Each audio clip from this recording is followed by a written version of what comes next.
Amy, let me tell you about a magical place that is so exactly designed to be enclosed space, year-round fun for the whole family that I bet you already know what I'm going to say before I even say the name. Let's say it together on 3. 1, 2, 3. Great Wolf Lodge. You got it, Amy. My kids loved Great Wolf Lodge when we went. You probably already know that it has a huge indoor water park with a wave pool, lazy river, a bunch of massive water slides. But then your pack can hit the other attractions because, wait, there's more. Great Wolf Lodge has adventure-packed attractions like Magi Quest, a live-action game kids can play throughout the lodge, plus the Northern Lights Arcade. Spent some quality time there, so your kid who loves the lazy river and your kid who loves fantasy games will both have a great time. Great Wolf Lodge also offers great dining options and complimentary daily events like nightly dance parties, all under one roof. Unpack the car once and you're settled in to have fun. And with 22 lodges across the country, you're always a short drive away from adventure. We've both had such great times at Great Wolf Lodge, so bring your pack together at a lodge near you. Learn more at greatwolf.com and strengthen the pack. I take every quiz somebody tells me to take. What fresh hell? Laughing in the face of motherhood. Yeah, that's not a thing. With Margaret Abels and Amy Wilson.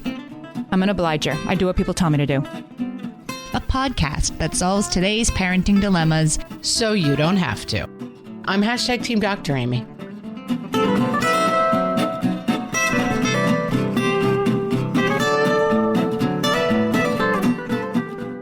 Hello, everyone, and welcome to this episode of What Fresh Hell? Laughing in the Face of Motherhood. This is Margaret. And this is Amy. And today we're talking about going with your gut and doing what's right for your kid. Going with your gut. Yeah. I'm liking it. This is like tide swimming against. Right. To mix metaphors. Yeah, it is. We're going to have all the metaphors going. Tide swimming against, hacking through the brush. I don't know. There's a ton of metaphors here. I think we've all done this at times in our lives. I'm anxious to hear about your own. Well, I know a couple of your own from all these episodes we've done together, but I'm still sort of learning about this topic. And I think it's an important one to discuss. There's times that all of us have had to go against the grain or go against what we were being told by a teacher or a specialist or a doctor was the right thing for our kid because something told us that that wasn't exactly the right answer. Yep. And we're going to talk about them today. We went to our Facebook group. If you guys are members of our page, but not our group, I recommend going to the page, clicking visit group, which is right on the top, and joining our group. The difference between a page and a group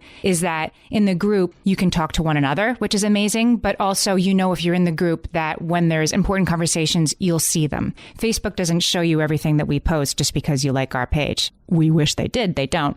Rude, Facebook. So if you really want to be part of the conversation, you should join the group. So I put this same question on the page and the group, but the group was where we really got a ton of response and reaction because I think you guys saw it.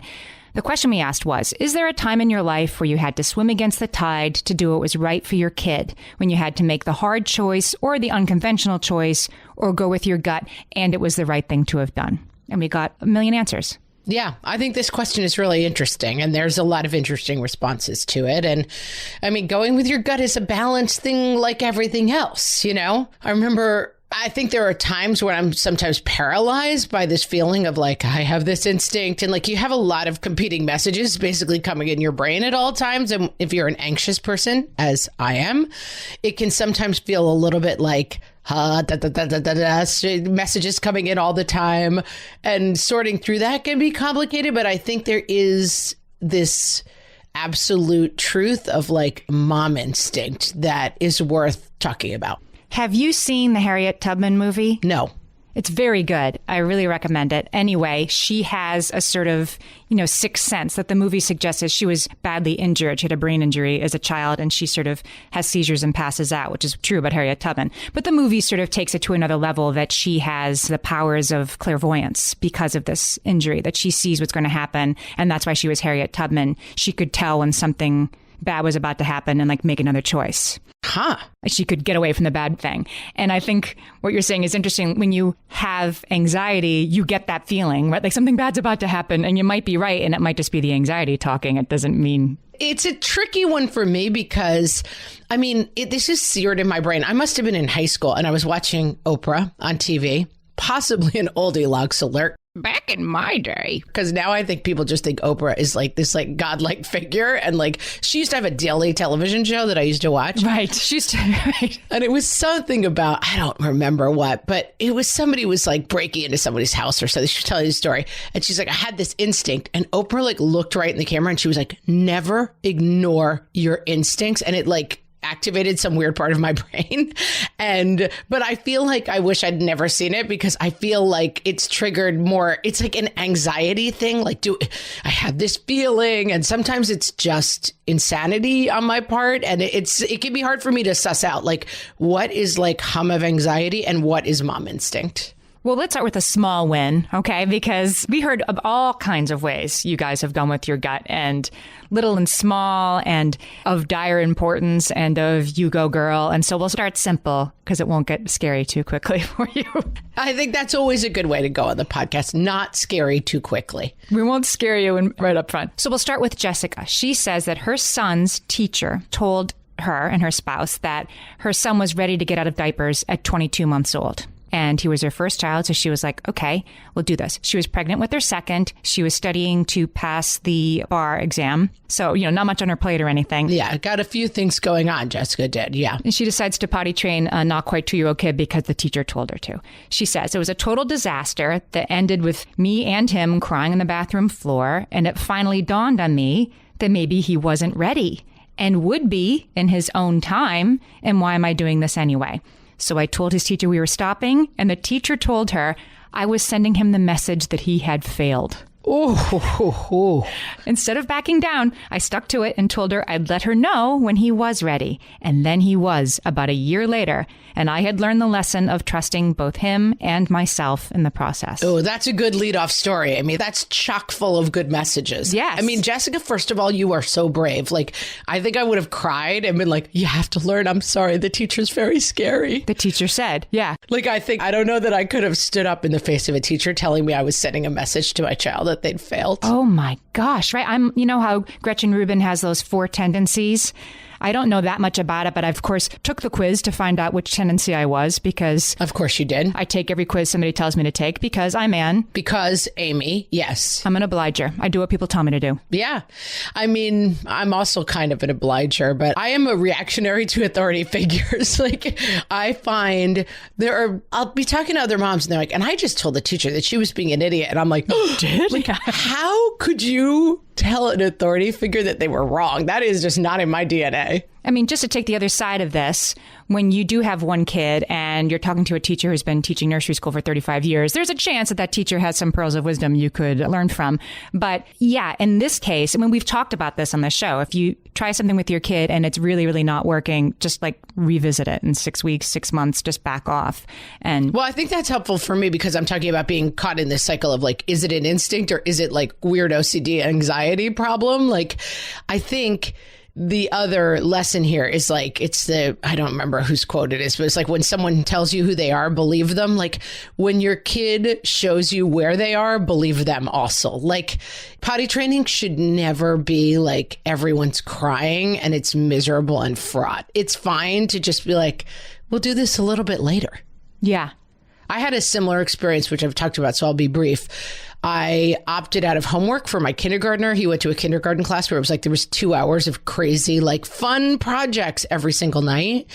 And I was like, this is not what my kid needs. My kid's like very, motion based and needed to come home and play and relax after full day kindergarten. He was a 4-year-old kindergartner.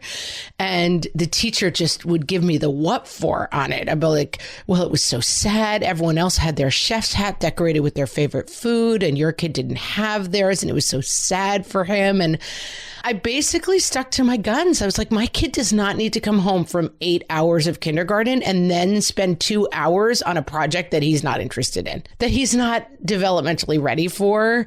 But as I went through the process, it kept proving me right, So yeah, you have to live with a little bit of discomfort, right? Like you're like, oh, maybe he should have a chef's hat and nobody else, everybody else has one and not my kid. And it isn't like there are zero consequences and zero second thoughts, right? That's not the goal here, but it was the right thing for your kid. Yeah, and I occasionally like found the middle ground where I would just make whatever the project was and hand it to him when he walked out the door. And I'm like, here's your chef's hat. Like, now you don't have to be sad that you don't have it, and you don't have to spend 2 hours making a chef's hat at the end of an 8-hour day when you're exhausted. Jenna says that her 8-year-old son doesn't do any sports. She says, we get asked all the time if he plays this or that, and I say, no, he doesn't like sports. And most people find that sad or disappointing because he's a boy. Jenna, you can't see me right now, but I'm making the like fingers to my lips and then fingers in the air Hunger Games salute to you because I'm exactly the same way. Yeah. 2 of my kids don't play any sports, and it's fine. They do Boy Scouts. They do other things. I mean, I guess, am I about to argue that kids should have some kind of activity? I guess I was about to, and maybe not. Like maybe your kid really likes to like birdwatch in the backyard. I think doing what's right for your kid does mean that we have to take on a little bit of the tisk-tisk of society. I mean, better us than the kid, but we still have to put up with it. I definitely think when it comes to like generalized expectations, and I do think this is something that our generation is actually better at than other people before us, which is like expectations for how children will behave. We've started to realize that that's not really a thing. That like a little girl should go over and give Uncle Bob a kiss whenever he comes in. Like we've sort of gotten to the point of like, oh no, you don't actually have to do things you don't want to do because other people think that is the expectation that is on you. Yeah. And gendered expectations has a lot of this, you know, like boys should act like this and girls should act like this. I do think we've gotten a little bit better at being like, yeah, that's not a thing. Yeah. Like I may have a boy who is sensitive in all of these ways. And like, I'm not going to tell him like, act like a man. Like we're kind of over that. We get it. Like it's not a thing. Rosie talks about how important it is that her kids stick to a normal routine. And this really hits on when the people who are giving you pushback like, are your relatives. She says, even when my family is visiting from out of town, my daughter needs structure and routine. She says she needs the toys put away before she can go to bed at night, like that kind of a kid. The amount of times I've been given a hard time and still get told I was being ridiculous when I insisted we would not go to insert fun, crazy, overstimulating activity here all day was a constant battle. No one understands that a 1 to 2 year old can't push through or just take a power nap.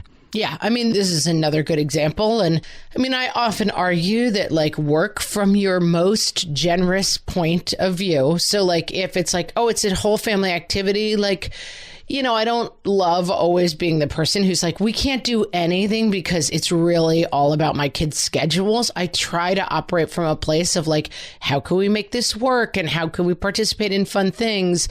But at the same time, those people may not have an understanding that like, if my kids get 6 hours of sleep 3 days in a row, they are going to be unbelievable monsters by day 4. And then everyone's going to be looking at me like, what's wrong with your kids? So like, you do have to manage this, and you definitely have to push back against the thing of like, you're no fun. And like, yeah, I guess I'm no fun. It's okay. There are some kids who can manage with a power nap in the stroller, right? Like it occurs to me listening to this that some kids can push through. Some kids will just sleep in the next morning. Like they weren't my kids, but I know kids who could just roll up the punches and stay up until midnight because they'd sleep until 10. Like, and if you have that kid, then maybe you have to push back from the, you know, well-meaning mother-in-law always telling you a baby should sleep in her crib when your baby sleeps just fine in the stroller. But if you have a kid that needs sleep and structure, and I will argue that most do, this is really hard when you have to disappoint and get pushback from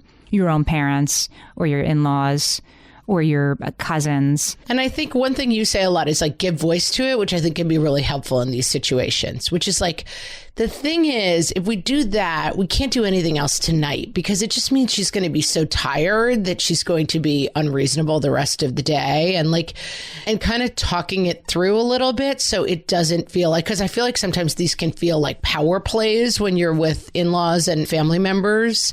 And it's like the struggle becomes like, I want to do this. Well, I can't. I have a kid, you know, and trying to kind of give voice to the big picture of like, well, we stayed up late last night. So if we stay up late tonight again, tomorrow is just going to be a wash, you know, and kind of painting out the picture, but at the end of the day, you do what's right for your kid. You know, it occurs to me that this isn't always possible, right? So my sister-in-law got married, gosh, it's 10 years ago now. So isn't that amazing how that happened? Yeah, like what? So you're like, it was yesterday. Oh no, it was 10 years ago. Oops. I'm old. Maybe it was 9 years ago. Anyway, my now 12-year-old was 3 and she was in the wedding and, you know, there was a very lengthy photo taking session that was going to go right through what her nap was and she was supposed to be cute and in the pictures. And I can see going into it like, oh, okay, this is going to be, she's not going to be her best self for these pictures. However, I don't get to be like, the wedding day schedule has to change because my 3-year-old needs a nap. Like that's a time when you got to go with the flow. But when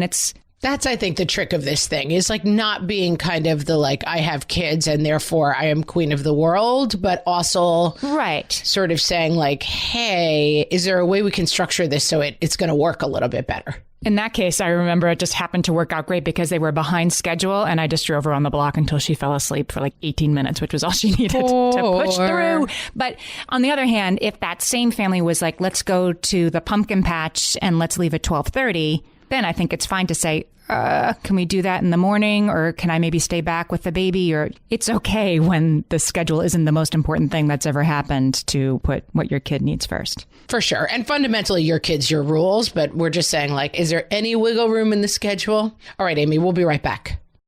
For some of us, tax season is one of the only times that we look at our finances fully. And once it's over, well, that was terrible, and it is completely understandable not to want to think about it for another whole year. But using Monarch and being intentional with your finances in an ongoing way helps you see where your money is going and how you can put your refund to best use. We are here to tell you, simplify your finances with Monarch. Monarch is the all-in-one personal finance tool designed to make your life easier. It brings your entire financial life, budgeting, accounts and investments, net worth, and future planning together in one dashboard on your phone or laptop. Feel aware and in control of your finances this tax season and get 50% off your Monarch subscription with code FRESH. As you know, my husband and I are preparing to send, 3 kids off to college, and I cannot tell you how helpful Monarch has been in showing us our full financial picture, helping us to track our spending and reach important savings milestones. Our weekly meeting, Amy, it's now run by Monarch. Love it. Achieve your financial goals for good with Monarch, the all-in-one tool that makes money management simple. Use code FRESH at monarch.com for half off your first year. That's 50% off at monarch.com, code FRESH. At DSW, we ask the important questions, like what shoes are you going to wear? Whether you're prepping for wedding season, festival season, or just planning the ultimate vacay, the right shoes can make or break an RSVP. So own the moment. You've got big plans, and we've got just the shoes. At the perfect price, of course. Get ready to get ready with Designer Shoe Warehouse. Head to your DSW store or DSW.com today and let us surprise you. We had a ton of people when we asked the question, when did you have to go with your gut for your kid and do what was right, talk about school stuff. And so I thought we should talk about those because there's a lot to talk about. Yeah, a lot of instinct following going on with the school stuff. And this happened to me. Danielle says her son was young for his grade, only 30 days away from the cutoff. So that's one of those things where they're like, it's really up to you. I had no concrete evidence or evaluation that said he wasn't ready. I only had my intuition. I held him back. The school called me, aren't you going to register him for kindergarten? And I just said no. And that was that. It was the best decision for me. This is like, we could do 4 episodes on red shirting. They call it kindergartners, like holding them back. Yeah. And I did this with one of my kids. He was the youngest in his grade. And it was a fraught decision for me. In case anybody's listening, I want to give you a really good nugget of wisdom that'll help you discern this if you're struggling with this for your kid. First of all, if you're asking the question, I don't know, should we? It's worth considering that you probably should, or else you wouldn't be wondering if you should. But the sort of thing that really tipped it for me, my kid that I was going to hold back had an older brother, so he was the little brother at home. And then he was also the youngest in his class at school. And a friend of mine who did not hold her kid back, she's like, no, it was fine because he's the big kid at home. It's okay for him to be the little kid at school. And as soon as I heard that, it was very clear to me that I needed my kid to have one arena where he wasn't rushing to catch up with the bigger kids. Yeah. So that helped me. I had a whole debate about this with 2 of my kids, and I just kind of went with the flow.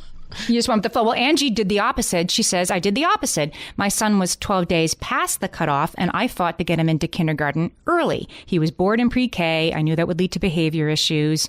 I knew he'd be a little bit behind, but I could work with him on the social maturity stuff. And I knew he would do better being challenged rather than being the oldest and having things come easier. So I think it's important to say, like, this really is like what's right for your kid, that it isn't always better to hold them back. Not at all. Yeah, I had two. I had a kid who was a 4-year-old kindergarten, probably wasn't ready.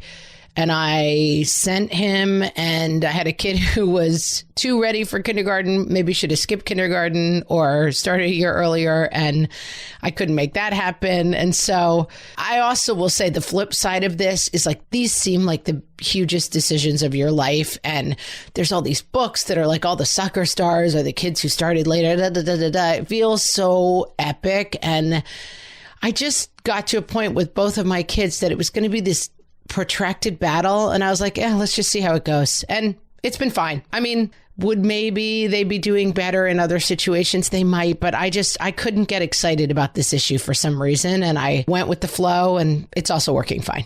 Jessica talked about, she was the one who had to potty train her kid too early because the teacher said to, and she was crying in the bathroom floor. And it occurred to me when you're saying these feel so important, like even that now when I have, teenagers, I'm like, oh, just wait. You can potty train when he's ready. Right. When you're in it and the teacher is saying there's something wrong with your kid unless he gets potty trained by next Tuesday, you're not wrong when it seems like overwhelmingly important to you. You're being told that it is. It is your assignment to do this impossible task. And it seems overwhelming. And it seems if you don't get your kid potty trained now, if you just say, okay, we're going to wait, that it will never happen, that your kid is doomed to a life of, and we do a little bit of that to ourselves, but also this teacher telling her like, whoa, you set your child up for failure. Like, all wrong. We're not wrong because we're constantly told that this stuff is of earth-shattering importance, even when it isn't. And I do think that's a good instinct to have with all this stuff, because for people like me, the idea of like the day you ignore your mom instinct is the day it all goes wrong. That it's not really a thing. I mean, you should follow your instincts. You should follow what's best for yourself. But like, it's also good to take the pressure off of this thing of like, my mom instinct definitely told me my 4-year-old shouldn't be in kindergarten and my other 5 older kids should have started earlier. It didn't work out. And guess what? We're all getting through the day. It's okay. Yeah, I want this to be uplifting. Oh, yes. No pressure, people. No pressure. It's all going to go good and bad no matter what road you choose. We're just trying to help a little bit. I'll give you another good story. Tammy says, my son was diagnosed with autism spectrum disorder when he was 4. She had been a public school teacher before he was born, so he was about to go to public school. She knew it was going to be challenging in some ways. After struggling through kindergarten and grade 1 with a lot of stress and anxiety and disappointment, we decided to pull him out of public school, and I homeschooled him for 3 years. Many people in our lives were shocked at our unconventional choice, but it was the best decision we ever made.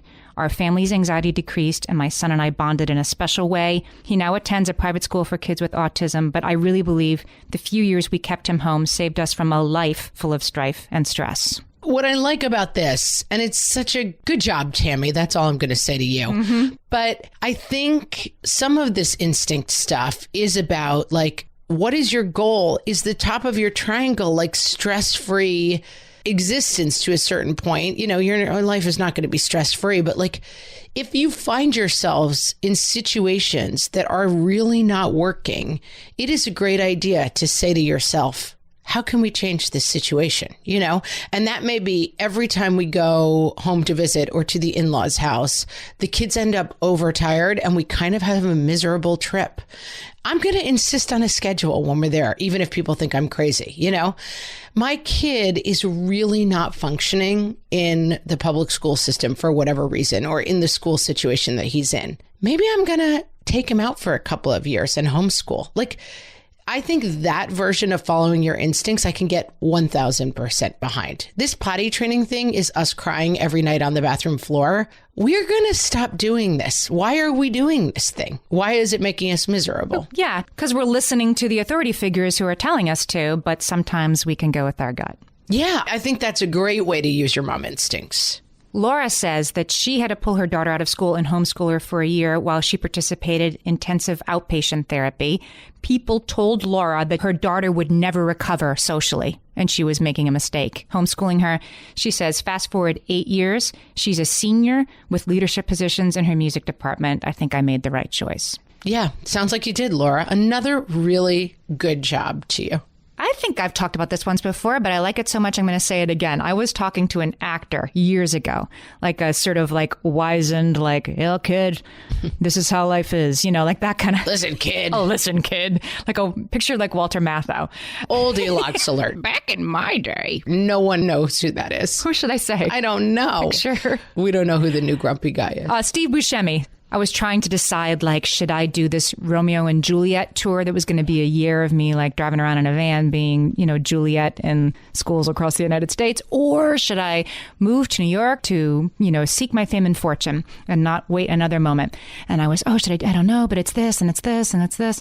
And the guy was sitting there smoking a cigarette. We were backstage and finally I was like, just make a choice and then make that choice the right decision to have made.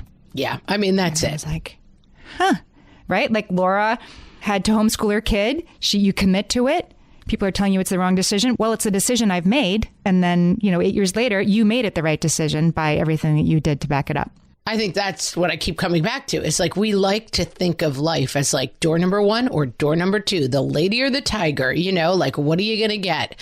And life is nothing like that. It's like a series of winding paths that continue to intersect further in the forest. Like, it's not like door number 1 leads to happiness and door number 2 leads to doom. It just does not work that way. And it also doesn't work that way that you're going to know right away, like within 3 days, homeschooling was the best decision I ever made, right? Without any doubt. It's okay if these decisions are sort of fuzzy for a while. Can I read you what Emily said? She has a similar situation, actually, to what we were just talking about. So Emily is also a public school teacher. She just quit to stay home with her 4.5-year-old. She says he started pre-K. Within a month, she realized it wasn't a great fit for him. He was young for his grade. He needs work on functional skills, even though he's advanced academically. We started seeing signs of anxiety in him.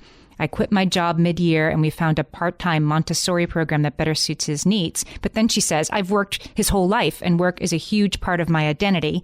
After a month at home, I can see this new setup is much better for him, but this has been a completely new process for me to learn to be a stay-at-home mom. And I continue to grapple with my own mixed feelings. And this is illustrative of the point we were just making, which is like, could either of those paths have worked out? Probably. But Emily chose to stay at home. And like, it's not like that door led to perfect happiness and the other door would have been, you know, sorrow. It's like you're kind of constantly making choices and then you can choose something else too. It's not 2 doors. That's just it. This isn't permanent. When you decide, okay, I'm going to stop potty training this kid right now, it isn't my kid will go to college in diapers. It's just right now, we're going to make another choice for right now. And if it makes it easier to make a big decision that way, then do it that way. Yeah, that's what makes sense for me. Jacqueline says that staying home was the right choice for her. She says she worked part-time throughout her pregnancy, planned on returning after her maternal leave, but she just couldn't do it. It's been harder financially, and my husband has been working overtime to make up for it, but I really am so happy I'm staying home with my son, and in 17 days, our daughter. Good luck, Jacqueline. Yeah. You did not make the easier choice staying home with a toddler and a baby. And again, these choices are just so fluid. Like, since I've had kids, I've been home with them. I've worked part-time. I've worked full-time. I've been home again. Like, it's a long and winding road, you know? The realization that your path should change or might change. It's a meandering path. I think we're lucky in that way. I think we're lucky that, like, our parents, if they worked, had one job for 50 years and then got the gold watch. Yep. Or like my mom, she taught second grade for 2 years. I think it might even be 1.5 years. And then I came along and like that was the end of that. The school gave her like a retirement party because you didn't come back to work after you had a kid, not in that day and age. Right. And it was decided, you know, and now I just feel like, oh, should I get my MFA? Should I do this? Should I work part-time? Should I try this? We have options. And that's sometimes we can feel sort of choked by the options, but they're good. It's all good. Oh, for sure. But I do think that my aunt who was on the podcast a long time ago talks about that all the time. She's like, it was kind of nice not to have a ton of options. She's like, I look at my kids and they're choosing from a range of 10,000 choices. And she's like, I feel like I was choosing from a range of 5 choices. It wasn't as complicated, you know? Yeah. It's basically like, well, that'll be the end of my career when I have a kid. And, you know, having a lot of choices is great, but it can also sort of paralyze you into this, like, there is a perfect choice and a bad choice. And if I choose incorrectly, it's a problem. I guess the going with your gut thing, that's what happens when the choice isn't clear. I mean, I'm saying something obvious, but it just is becoming obvious to me now. Like, that's what going with your gut means when you don't know which one is better. When it seems like either one might work, this is your only choice. And I guess I just want to say, like, it can work out, and sometimes listening to your instincts is the right answer. Yeah, I agree. Diane says her first child was a very late talker, and she would bring it up to the pediatrician, and the pediatrician would just kind of brush it off. Something told me, she says, it wasn't just a speech issue. After lots of appointments and evaluations and research of my own, I realized it was a severe tongue tie. We scheduled elective surgery. Within 6 weeks, my son was speaking fluent, grammatically correct English with strong vocabulary. All right. That was a good instinct you had there, Diane.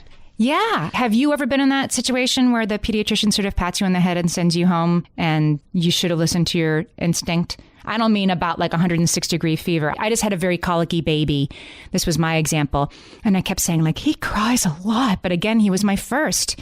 So they were like, babies cry. That's right, Mommy. Well, that's how it is. And it wasn't until he was 10 weeks old that I went in. I mean, I was losing my mind at this point. I went in. This was my like attack. I was like, my mother and my mother-in-law both say there's something wrong with this baby, which they had. They were like, this is not right, Amy. And they were right. And I was right. But I was very easily for 10 weeks sort of sent home like, it's okay, Mommy. And I had to push.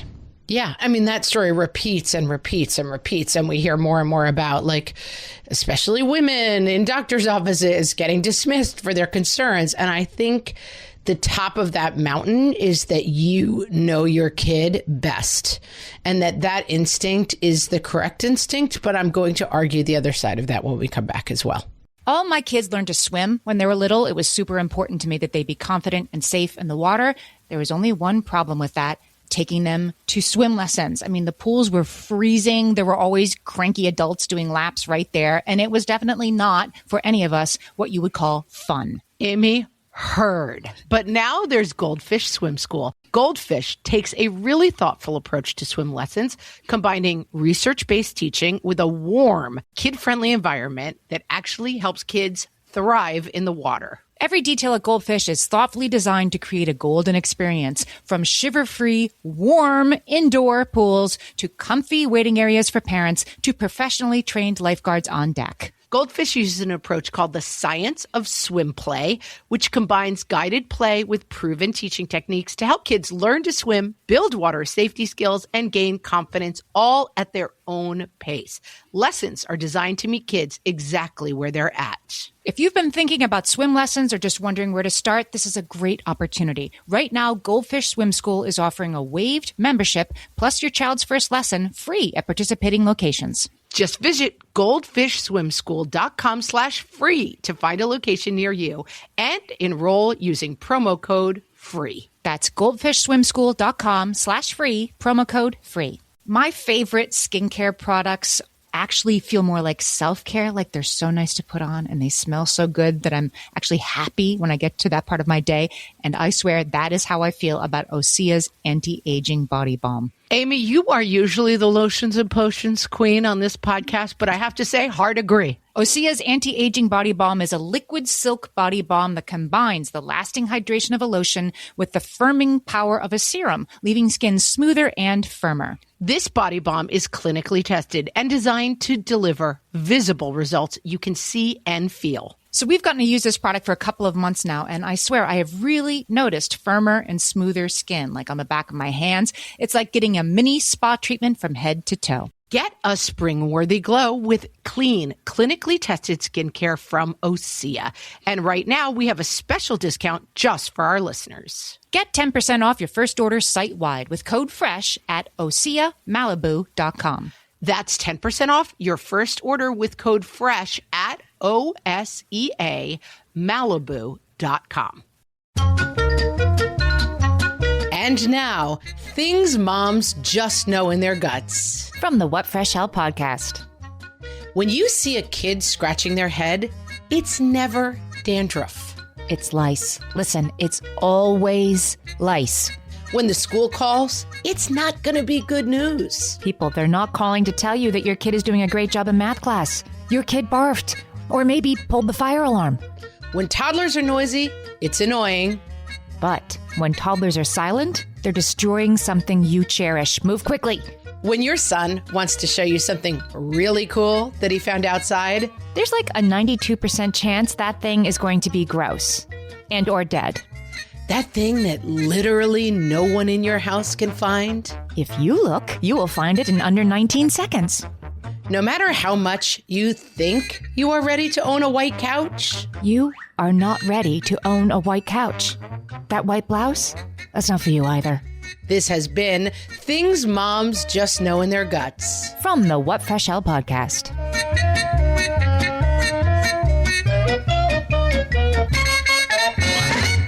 So I do think that following your instinct when it comes to your kid is right. But when it gets into medical territory, I have also had the opposite experience where it was like, there's something going on here with one of your kids. And I was like, my kid's perfect. You're dumb. And it was not correct. There was something going on. And it took me a long time to realize it because it was bringing up a defensiveness in me that like, no, you're all crazy. And these days, everyone thinks something's going on with every kid and blah, blah, blah, blah, blah.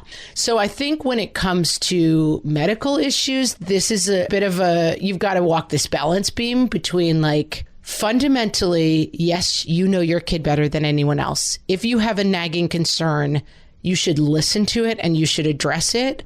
But doctors have also studied medicine a lot longer than you. And what you found on Google may not be exactly correct. It also may be. This is a tricky one, I think. Absence of nagging concern on the parent's part does not mean absence of problem. Right. Right? I mean, presence of nagging concern is worth listening to, but you're sort of talking about the opposite. When the doctor has a nagging concern and you're like, nope, nothing to see here. Yeah. That's worth considering. And I've seen it happen a lot at school with people where they're like, well, this rude teacher thinks my kid is blah, blah, blah. And I'm like, yeah, you should listen to that, whatever that is. If people are bringing you concerns about your child, I would weigh them pretty seriously. If they are the potty training example, you may dismiss them. But if they are like a behavior issue at school and your instinct is like, I am not listening to that because My children child is all behave perfect. differently, I don't know. From my experience, maybe just take it seriously. It doesn't mean someone else is right, but I think sometimes it's hard to hear perspectives on your kid that you're not ready for. I can think of times that I've had concerns expressed to me that were spot on, and I'm very grateful. And I can think of concerns that were expressed to me that were completely like incorrect and off base and out of proportion. But I will say that Absolutely for me as well. Literally, like I could name you 4 examples of each. But I do feel like none of them were offered out of unkindness or were offered lightly. Like I felt like I was trying to take in the moment that some learning specialist is saying, I think that there's a problem here that I wasn't seeing. You can at least stop and say like, okay, this isn't easy for this person to tell me that they feel this way. They had to like gather up their courage to bring this up and make this point. So you can take it or not take it, but if it meant enough to them to have an uncomfortable conversation with you, then it deserves to at least be listened to, even if you're going to dismiss it later. And kept in the overall file. I have one of my kids, and I'm going to speak very generally, who has had one year a teacher bring something to my attention that he was concerned with in his learning. And then the next year, the teacher was like, I don't see that at all. And then the year after that, the teacher was like, yeah, I see that thing. And then the next year, the teacher was like, I don't think it's a big deal. And so it is constantly in my file about this kid that like 2 different teachers have had concerns about this thing. So I need to stay on top of it. And I don't think it is a concern that needs medical intervention or other kinds of strong interventions. But I'm like, this is something that people see in my kid, more than one person. And so I'm going to really keep that in mind. And when I meet the new teachers each year, I'm going to be like, so this has been brought up as a concern. Is that something that you're seeing? Even when it's something concrete, like there's an example here, Tiffany says that her son had torticollis, which is like the flat head thing where they put the cranial helmet on kids. Yes. And so her kid had it and she said okay to the PT, but no to the helmet. She just like, it's just not right for my kid. I wouldn't want to wear a helmet and I'm not going to put a helmet on my kid. And her kid is 4 and it worked out for her kid. So that was her. I mean, I'm not going to say whether you should put a helmet on your kid or not. I don't know. My oldest had a little bit of a flat head. It was enough that the doctor was like, let's leave it alone. It'll be fine.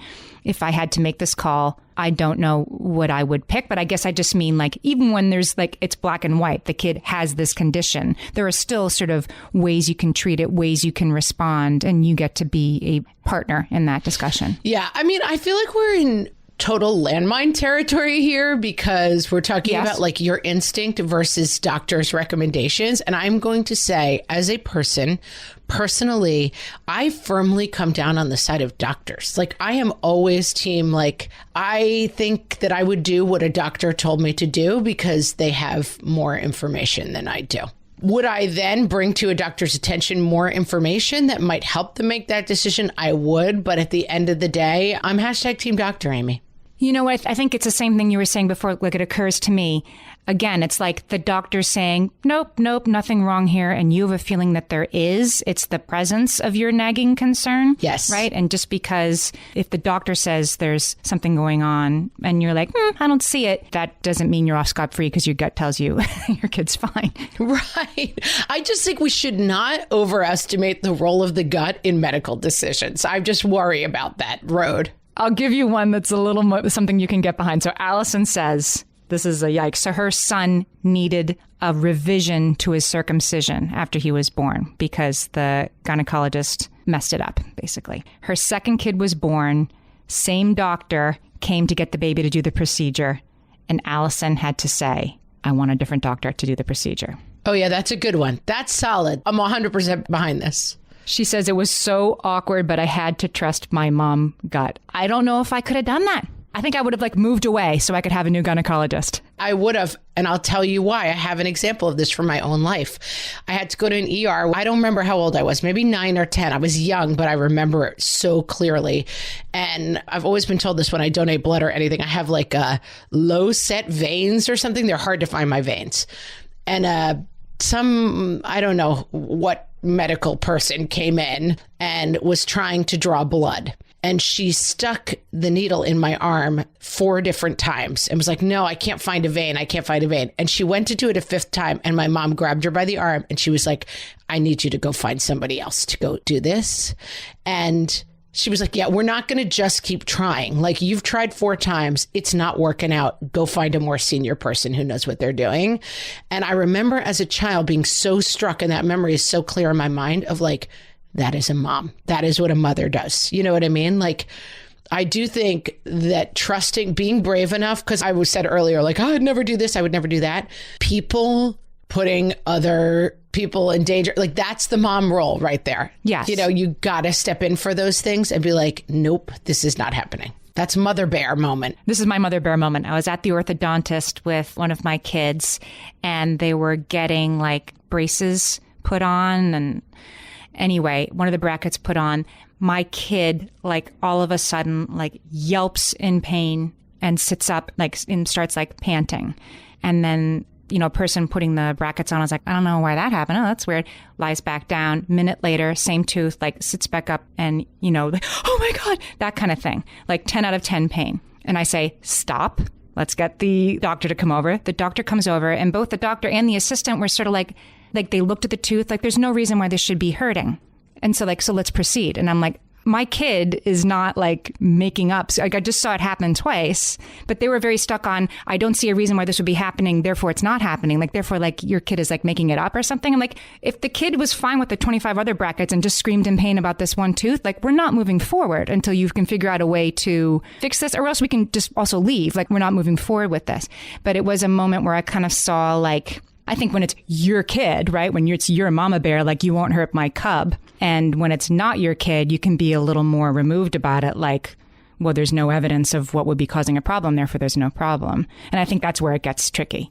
Yeah, no. I think those moments, I don't know. The doctor thing is so tricky and it leads into all sorts of different things. But I do think, yes, you are there to protect your child fundamentally. And that's the instinct that you should work on. Right. And so anyway, it was awkward and weird. And we got some pain medication and then the appointment finished. And like, it was worth that awkward moment of me saying, like, this will not stand. And I'm sure they thought I was crazy, but it worked out. You know, it was worth that moment of discomfort to push for what was right for my kid.